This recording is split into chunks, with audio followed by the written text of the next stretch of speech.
Hi, I'm Addison K. Witt, Poet Laureate of the Defense of Democracy and host of this podcast. The attack on America's public school system isn't slowing down, but neither are we. Here you'll meet authors, educators, students, and defenders from across the country who aren't just sounding the alarm, they're answering it. You'll be informed, you'll be moved, and if we've done our job right, you'll be ready to stand with us.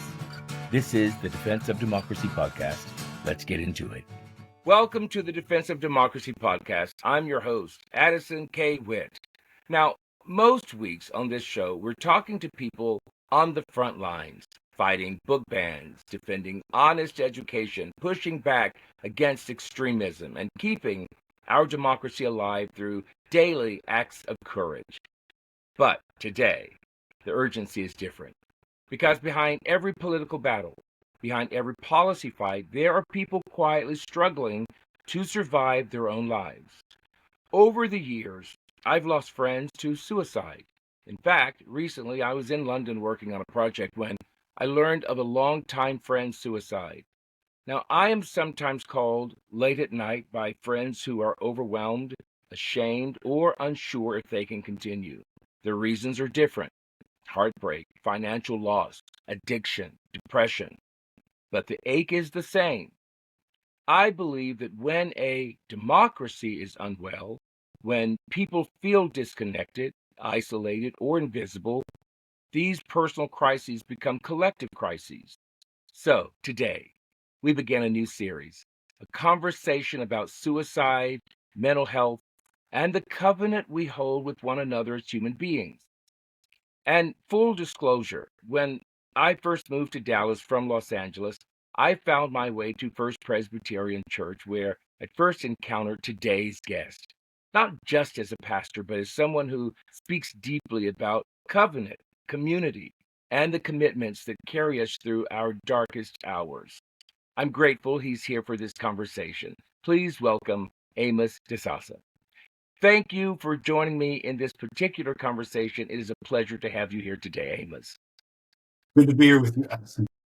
Thank you. Before we get into the discussion of suicide, tell us about your work as a pastor and leader. I imagine you have to discuss a lot of dark days and feelings that people have. Yeah, the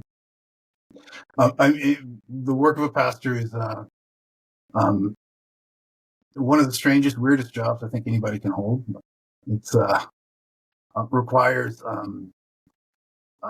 organizational competencies. You got to be able to, lead people, manage people. You got to be able to speak in public. You got to be able to raise money. You got to be able to write well. You've got to also, you got to be able to relate to people personally, offer counsel. You have to have opinions about just about anything that's happening in the world at any point, So it's in some respects an impossible job for anyone to do all those things very well. But I serve here, as you know. This is a church that is it's been around for a while, over 160 years here in downtown Dallas, and we got a lot of stuff going on. Thankfully, I've got a great team of people that I work with here, so I don't have to do each of those things day to day. I spend most of my time preparing for Sundays and for the sermon homily that I give each Sunday, which is the moment at which the whole church comes together to listen for a proclamation from God. We are people of the Word, as Presbyterians are, so we are intently focused on listening to, learning from, and being curious about God's Word. And so I have that particular honor and distinction of being able to speak first amongst our community and begin the conversation each week. So that's where I spend most of my time. The part of having opinions that you mentioned, having opinions about everything that's happening in the world today. There is so much happening in the world today, and it must be an incredible fine line to walk, because while having opinions, everyone has an opinion, and everyone's looking for leadership to help them make sense of their opinions. So you have to be so connected to what's happening, what's going on, and yet I imagine to some degree also disconnected from it. Right. Yeah. That's it. I mean, that's a good point. And I have to read widely. That's so I have to keep up. I don't have really the option of not paying attention to the news. It is, it would be professional malpractice for me to just, tune out from what's happening in the world. But at the same time, there is, because of technology and the internet, we've got access to so many opinions, and everybody's got something to say about something. So I have to be very curatorial in what I choose to read and who I choose to pay attention to, and very intentional about uh, you know exposing myself to opinions that I don't necessarily agree with, and just to continuously challenge my own state of mind and interrogate it. So, you know, the work of being a pastor really is about being a proclaimer in the public square. You are speaking some kind of truth, that you assert or believe in, or maybe sometimes some question about some other truth that somebody's holding. You're speaking that into the public. And everything has changed since the pandemic, especially for churches like ours, mainline churches, small steeple churches that didn't really have to think too hard about having making our services available online. And then Yeah. all of a sudden the pandemic hit and we had to figure out how to do church, live stream church and all that. And nothing's really, since then, it is just an expectation. In just a few short years, people have come to expect that there is an archive of everything that has been preached online, available instantly, for each church. And so that's a new phenomenon for us. And that has changed, as I talk to my pastor colleagues around the country, it does change your own preparation. As what you were saying is not just for that moment, that preaching moment, but it will also be memorialized and searchable, into perpetuity. How long? Who knows how long that one word I spoke into this one particular moment will be available for anybody to listen to at any point, that maybe Right. did not even have any real connection to our local community here, and may not know or have any sense of any reference about what was happening in that church on that Sunday that made Hmm. him say that thing, in that way. So the proclamation is much more public, and so necessarily it's more fraught necessarily with the potential for misunderstanding or potential for miscommunication, mishearing. So that is a new phenomenon for us. It and very interesting one, and it really brings up so many questions I have. But why don't I start here with something I heard you discuss, I think over a month ago, several weeks certainly, about covenant, and you're talking about how different things are today. As I've expressed, I've had a number of friends who have committed suicide for many years, friends from college, um, um, even high school, and I've become somewhat of a person that people contact and talk. And the most important thing I've always found is listening, and that's how I'm able to be present. But let's start with how you understand covenant, the promises, responsibilities, and sacred commitments we hold toward one another as human beings. Yeah, yeah. Yeah, I think you're referring to a sermon I think I preached early in November. And the focus of that sermon was the covenant that the Israelites, that God was making with the Israelites. And I was comparing that to a text from Acts 2 and the covenant that the early apostles had with each other. And a distinction that I made early in that sermon is that, covenant is different than following orders. So keeping a covenant and following orders are two different things. So a covenant is not necessarily, it doesn't have to be in between two parties that are, equality or fairness in the agreement is not the purpose of the covenant, um, covenant is not about controlling the actions of each party that are part of the covenant. Covenants are what sets them apart is that you're tying each other's like future together. You're weaving your stories one with the other. And yet, it's necessary that you be distinct, that there's two distinct parties. Otherwise, the concept of covenant dissolves if you're just talking about becoming one unit. So there is that ongoing tension between how are we different from each other, different enough that this covenant actually has meaning. We are distinct and we recognize that distinction. And yet, we are knitting together our future, and making promises to each other, that that are eternal. And that's another important distinction with a covenant is, you're not talking about a temporary, treaty that can be broken if one party doesn't comply. The nature of a covenant is that it's eternal. It's not temporary. As the Bible says, it endures to 1,000 generations. So covenant is, for me, I think, a very helpful way, or I should say, offers a helpful frame for the season that we're in, as we think about what the meaning of friendship is, the meaning of marriage, the meaning of the relationships between parents and their children. All relationships these days are fraught with real peril, as we try to understand, in this very complicated, complex world that we live in right now. Relationships between bosses and their employees, relationships between insiders and outsiders, immigrants and native-born people. So as we navigate those relationships, I think it would be helpful for us to have some kind of enduring, vision of what healthy covenants look like and feel like, and that. So that's kind of what I was trying to get to, I think, with that sermon that you heard. Yeah. Thank you.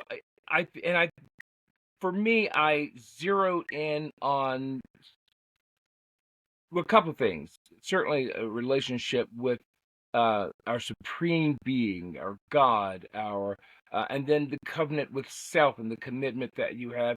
And then, of course, I think from there I went out into my relationships. Now, friendship has always been incredibly important to me, and I've always felt strongly that I know how to be a very good friend, and I value that part of who I am, and I know that is why people reach out to me because I also am a good listener, and I do my best to connect when people are sharing whatever parts of their lives. It's very important to me, and that has been, a part of my personality for a long time.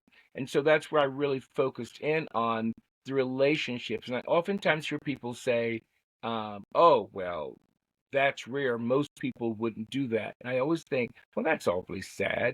And you have relationships with people that when they're in crises, and I'm not talking about necessarily money crises or people needing money or things of that nature. I'm talking about really their emotional well-being. And so it's rare. People at least feel that it's rare for others to be there for them. When I know that many people feel disconnected, overwhelmed, and even hopeless, do you see this as a kind of breaking of a covenant when we that we have with ourselves, with community, um, or is this something larger that we're trying to do? Does that make sense? What I'm asking here? Mm. I think so.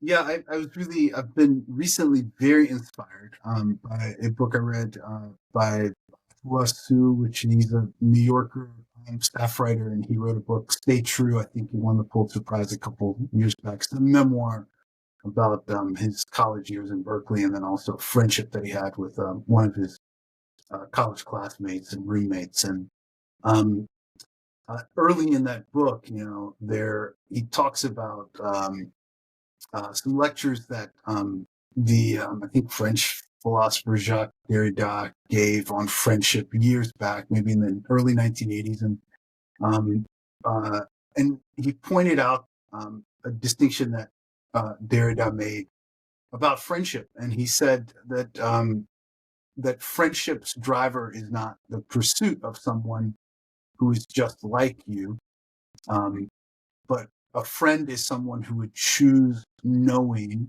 rather than being known. Someone who would choose knowing rather than being known.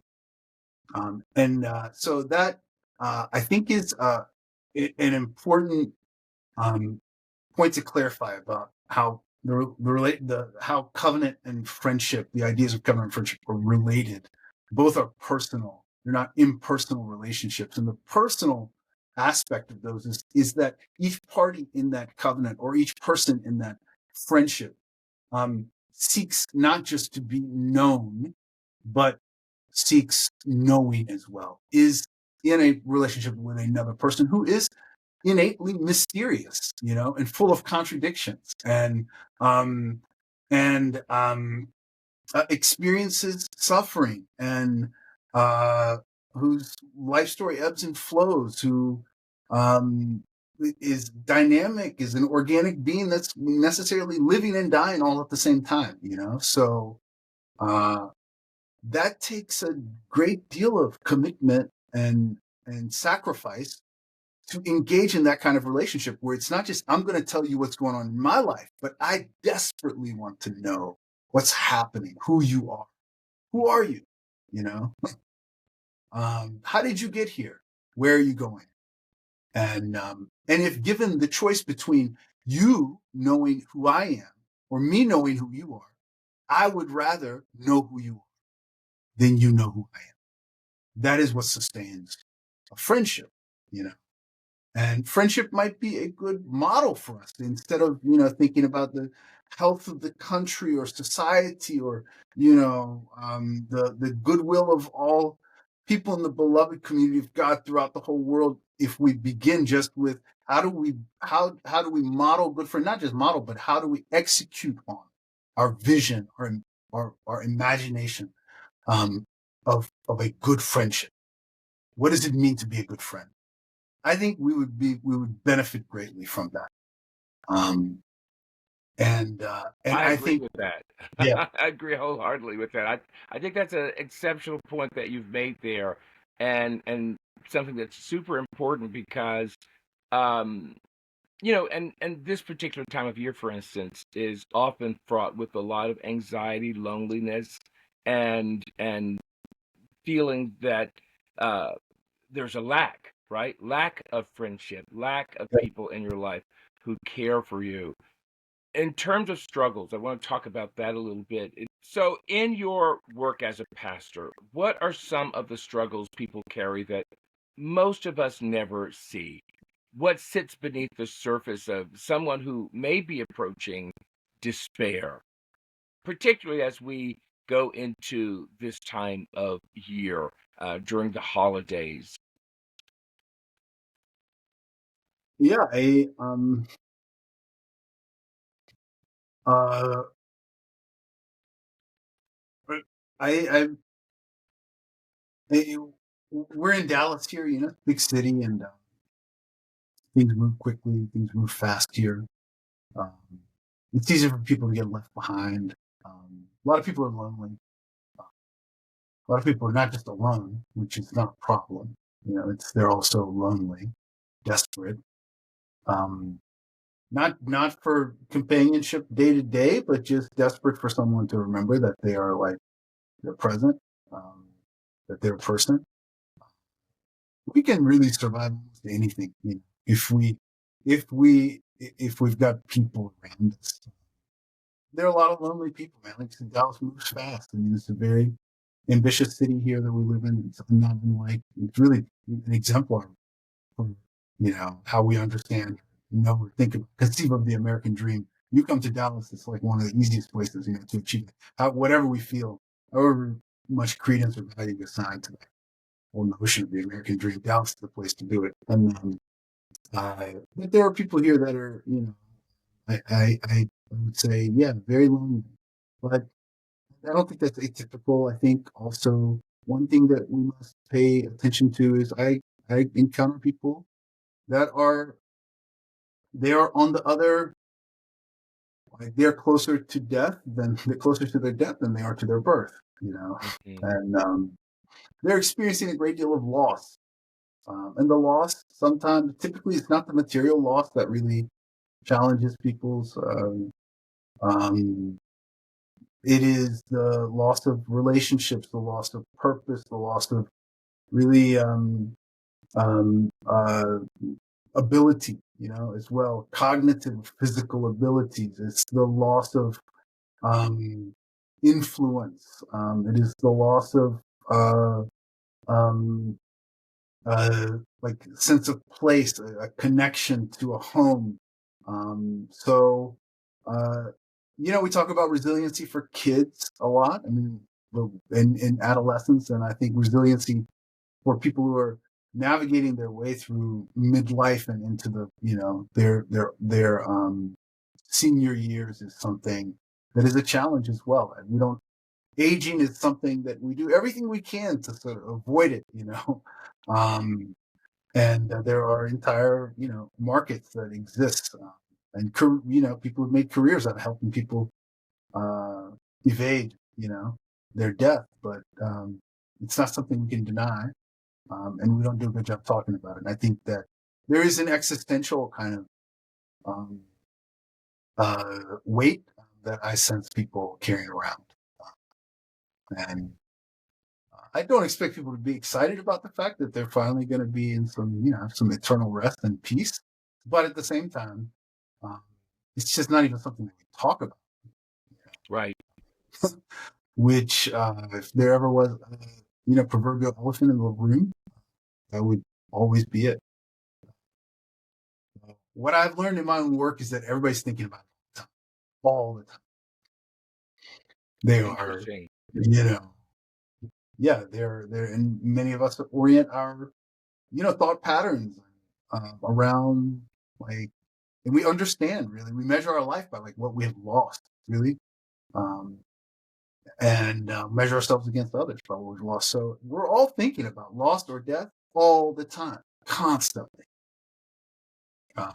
Not just Interesting. not just the fact it's happened in the past to us and we're going through some kind of, grieving or trauma, but also that it's in front of us. I mean, and I I can attest to that in my own life. I moved to Dallas 7 years ago, and these last 7 years for me, I left my hometown. It's been a tremendous time here in Dallas with, the faith community that I get to work with. But at the same time, I left behind childhood friends and, family, sense of just being able to drive down the road and kind of know where all the potholes are, and Right. um, a smell, certain sounds, and so um, uh, and you moved here when I was 40, 38, 39 years old. One of the hardest things to do in life is to move to a new city and Yes. make friends as an adult.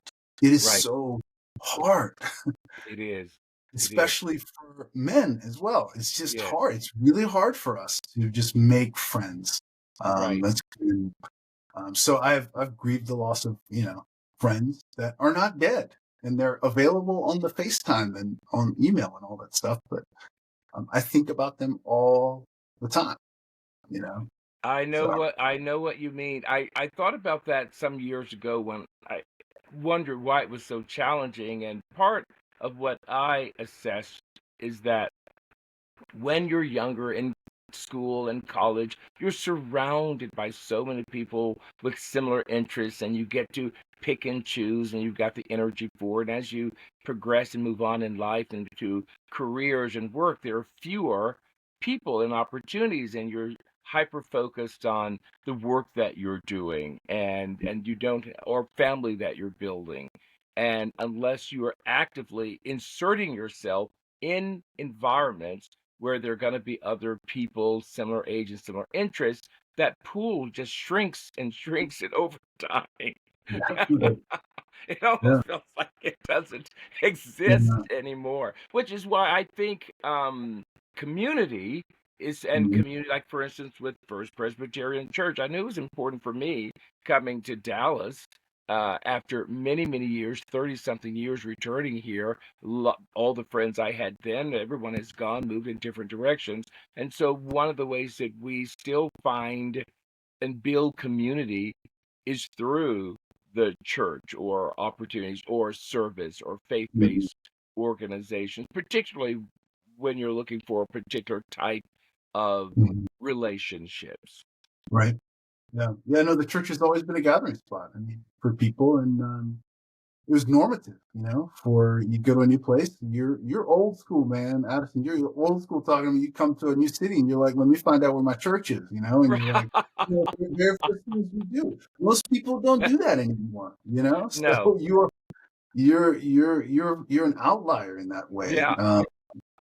And I've been a pastor for 20 years now. I mean, I am always so humbled and challenged by people who walk into a church. I'm an introvert through and through, man. It would be hard for me to go to a new church and just walk in and be like, "Hey, who are you? Hey, how's everybody?" Yeah. I would be it'd be very challenging for me to do that. So I'm always just amazed when new people come to our church, but that is, some of these cultural norms, these things that we all held in common, expectations that we had for each other about where we could meet, where we would be gathered. Um, it's those don't exist to the same degree with the No. same force as they did. No.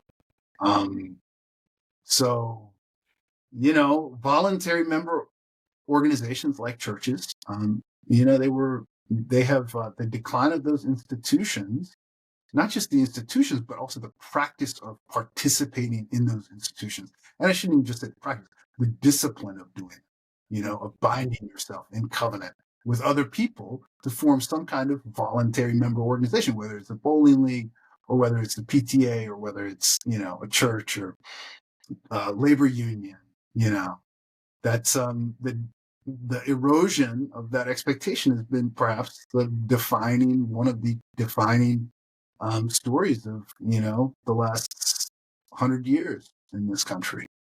Um, so we're gathering. We have many more connections and nodes of connection, but they are looser, flimsier nodes, and almost all of them are digitized. And Right. they exist, on the internet.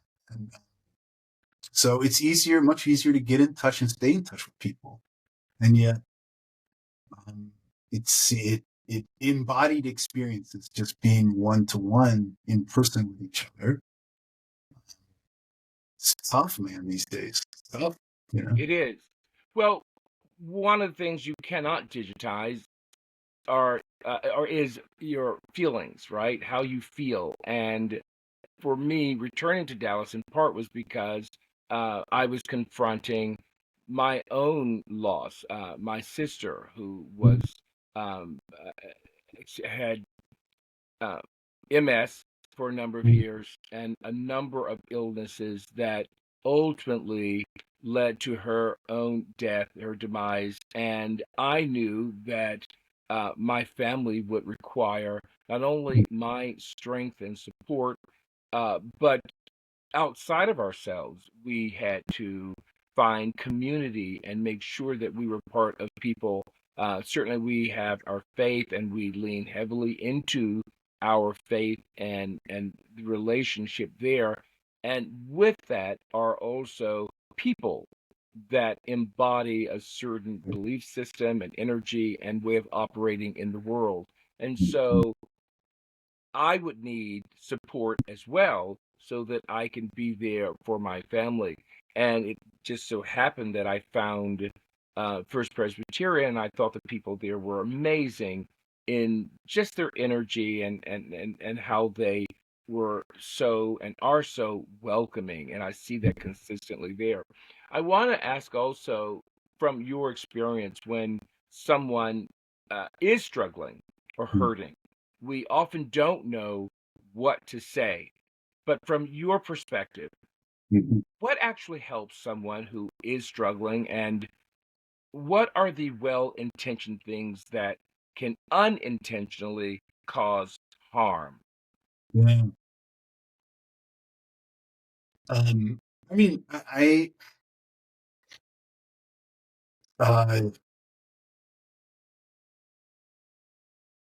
it is enough to say to someone, "I'm sorry you're going through this." Mm.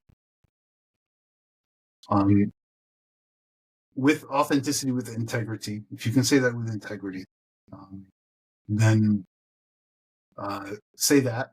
Uh, um, and that means everything else that you might say after that can be captured in just that. I'm sorry. I am sorry. Number one, you're there to say it. You're present to say it. Number two, you notice that they're going through something that demands others' sympathy. Uh, so yeah, to say I'm sorry you're going through it is enough. I don't, most people that are suffering, going through challenging times, most people in the moment are not looking for, theological like explanations that will, resolve any questions that they might have about why it's happening to them. We spend as preachers and people who think about the the paradox of being human, which is that you're going to die one day. So think about that all the time. Most of us, we think other people are thinking about this stuff all the time, or wondering why. Bad things happen to good people. Most people aren't really thinking about that. Most people, especially if they're going through a season of suffering, they're just muscling through it. They're going day to day, man. They're just trying to get to tomorrow. That's it. They don't have a long-term care plan for themselves. They're not at that place, yet. Mhm. And once they get to that place, they can typically figure it out on their own, and they don't need us to, you know, do stuff. So I would say, I don't recommend books to people. Don't try to buy them books. If they're in an acute season of suffering, then most people don't, they don't That's want to. hilarious. That is Yeah. so funny because I've been recommended so many books. When you're going through something it's very Yeah, yeah. challenging, Those I get a books speak lot of to book us. recommendations. Yeah, I've had to learn this about myself because I used to do that all the time. And then I realized, like, wait, I read that book and it meant something to me when I was in a frame of mind or state of mind to really receive it and to hear it clearly. You Right. know, 'Cause I didn't read that in a moment of tremendous, like, great peril or, so, I have not, yeah. Other There's thing I typically would a just, lot of also there's a lot of inner questions and inner turmoil, and I know that this is not necessarily related to suicide, but even when there's just tremendous loss, people start questioning God, questioning their faith, questioning what happens to you after death. Is that everything that I once believed, is that really real? It's up for question. And then people will say, "Oh, I've got an answer. Read this book." yeah, I don't want to read this book right now. yeah, yeah, yeah, I want the fastest, easiest answer to help me right. alleviate the pain that I'm experiencing. Yeah, yeah. And um, yeah, I don't, I think people are, some of the pain in those moments is connected to a question of whether or not it's okay for me to feel this. Can I feel this? You know, Yeah. Yeah, is it exactly. okay for me to feel very sorry for myself? Is it Right. okay for me to be angry, at whoever did this or took this from me? Or is it okay for me to feel as ashamed as I am about the fact that I haven't left my house in 7 days, and I've ordered Uber Eats like 32 times, Is it okay? And so someone, it is a gift that we can offer and extend to people to say, like, this pain that you're feeling, this thing, this hurt, it is, it is okay it's real. It's a real thing that's happening to you. You didn't make this up. It's not a figment of your imagination. It's not a result of something you did wrong. It's happening to you. Um, and and it's yours. It's your own thing. Like, I mean, I can connect with it on some level, but so yeah, I think there's some aspect of, like, caring for people is just giving them permission to actually claim their pain, their suffering, their hurt, their grief as a very real thing that they don't need to, like, try to make go away. You know? It is a very Um, real thing. And for people who have lost someone, for instance, there was a couple questions I had in terms of what do you say? And I know for myself, as I said previously, as many experiences as I've had, you still don't always know what to say. Usually, listening is very important. And what I will do if I've had a conversation with someone that is experiencing extreme despair and they mm, are talking about um, ending their life. Um, I will do the best I can over the phone, and as soon as I hang up with them, I typically will contact a helpline or a yeah, therapist and absolutely. walk through the process and go, "This is what's happening. I now need support, and I need to understand how to help this person forward." And that's been the approach that I've used for a number of years. Yes, Obviously, I've gained insight and it's something that is important to me, so I pursue knowledge so that I am able to help, and I'm grateful. There's a recent experience I mentioned to you previously of a friend I've been calling every single day, and we've had the conversation. Thank you. You have helped save my life because I've mostly just been on the phone listening yeah, and telling jokes, trying to get this person to think differently. I read a book by oh, what's his name? Vanderkolk. Oh, I can't think of his first name, but anyway, he's from Amsterdam, and the book was about we are what is it? Oh, the body keeps the score. Body keeps the mm, score is the yes, name of the good book, book. and it's a great book. I love the book, but it talked a lot about the grooves, neurological grooves in our brain that over time they become like ski slopes because those neutrons are lighting up in the same place every time with the same thoughts, and so it becomes automatic. However, you can change that by creating new thoughts. Well, it's very difficult to do in the moment, Yeah, and particularly when there's a pattern. mhm, Your brain is accustomed to going in that direction. And so you have to, so when I'm in crises with a person, I focus on mm, changing mm, thoughts and talking about it openly so that the person knows what we are doing mhm. and know and understand that they have to be responsible for changing the way they think, uh, absent from me being on the phone with them or another person being with them. What are other, I guess, helpful tools that you would suggest from your point of view when you've been in crises with someone? Yeah, physical activity. I would say if you can be with someone, then go for a walk. You know, um, Yeah. uh, I say that for myself as well. And sometimes typically, I mean, sometimes, yeah, a walk is sometimes all I need. To sort of reorient or reset my body so that it is in alignment with my heart, my intentions, my emotions, and so yeah, going for walks. I'm inviting people to go on walks, even if it's just around the block or, um, I think that that's helpful. I think uh, um, changing environment, part of inviting people to walk is to change their environment. So a lot of times Mhm. people who are in despair and in grief, they are stuck not just in, as you said, thought patterns, but also stuck in the same physical environment. They so getting them, encouraging them meet up in different places and get out and about. That's good as well.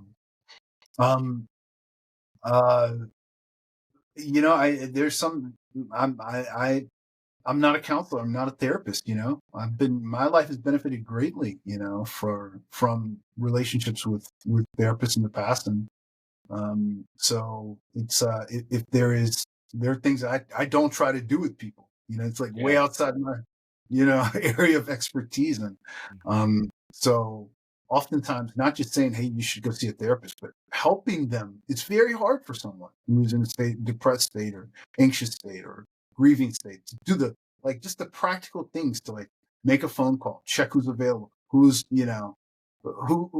does my insurance accept, who will accept my insurance, Right. that kind of stuff. So it's I think that that is something that we can do really if you've got a close relationship with someone who's going through stuff, is to not just say you should talk to someone, but let's talk through the steps, and let me help you make that connection as well. It, it um yeah, go these ahead. are I was just going to say these. You're right. It is very challenging, and there's so much bureaucracy and red tape and procedures that you have to follow, and knowing what or how it is very challenging. I think it goes back, however, if friendship could become a national pursuit and Yes. understanding how to do that, then there are experiences and behaviors that accompany being a friend, that everyone can figure that part out. Not everyone knows how to be a great friend, but you certainly can learn how to be a better friend. Yes. And so I think that's important. I know that many listeners feel that the world, politically, economically, spiritually, is literally unraveling.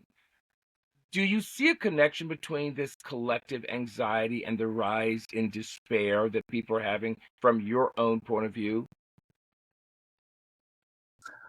I don't know, man. I go back and forth on this notion of like, is this a like an era of just chaos? There's something fundamental really broken, in the human experiment. Are we're talking systems level failure of civilization at this moment? What's actually the diagnosis, the analysis of like the assessment of this moment? I think is essential, and doing it in a clear-headed way um, is really requires a lot of wisdom, knowledge of history, um, and also a like understanding of our own cognitive biases, all that kind of stuff. I think it's a fraught time, especially here. There are some challenges that are specific to to this era. I think there's some challenges to democracy, of course, and then AI is a new thing, and uh, it's growing inequality is, I think, perhaps the most persistent and sticky challenge right now, like that we've got to address. But I um I would not go so far to say that like this is a blip, you know, and we'll return to something normal. But I just don't think things have been that normal for a long time. I don't think this era that we're in really is all that different from. I think people who are in marginalized people, vulnerable people have always found this world to be very um, uh, challenging to exist in. So um, I I think the that um, we may be questioning, uh, if we're going to pull through this. There's something about being like an American, that encourages you to just kind of default to like it's all going to be all right, And I think what might be broken right now is our Right. trust in that sort of posture, right? Where everything turns out okay eventually for America, you know. The And in great this moment, American optimism. exactly. Yeah, yeah, yeah. And I do think that, there was something about the election in November was just kind of like, whoa, wait a second. There's a vulnerability to our common sort of there's a of our kind of vision for America, that it's like, wait, this challenges this notion of like American exceptionalism. And I think that's where we're at right now. But you had to believe that, America was exceptional in some way. That and that might be, what what what we actually need to interrogate in this moment. Not necessarily how do we put ourselves back together, but why did we ever think that we were immune to, or protected from? Just like, you know, Yeah, yeah. yeah. Well, we're going to wrap up here. I do know that statistically, when we look at the numbers according to the CDC and the NIH 2024, that over 49,000 Americans died by suicide in 2023, 1.7 million attempt suicide over that year, and our there's one death every 11 minutes, and someone is attempting suicide every 20 to 25 seconds. I think one of the things that was said in this conversation that I like very much is the idea of friendship and embodying that. And we are our neighbor's keeper. Obviously, since the world has evolved and grown, our communities, our neighborhoods are very different. You don't know everyone. You don't go knock on the door when someone new moves into the neighborhood anymore and take them the apple pie or whatever it is. We don't greet people in the same way. So there is a greater sense of isolation. We're on our technologies, on our phones, inside of our homes. Children don't run rampant on the streets any longer. So the neighbors are not responsible for the community children. All of those behaviors have evolved, and evolution is a part of the experience on planet Earth. So it's not necessarily that it is a bad thing, it is a different thing. And as we navigate through the changes of the world, we have to operate differently. 50,000 based on the numbers, total numbers of people in this country, doesn't seem like an extraordinary number. However, there are a number of people going through extraordinary circumstances. And to be there for each other, I believe, makes a better country, better nation, better Yeah. democracy, and a better community at large. If someone is listening right now and they're feeling that they can't go on, what would you want them to hear from you in this moment? Um, that they're loved, that they're known by their creator, that they're not alone, um, uh, and that um,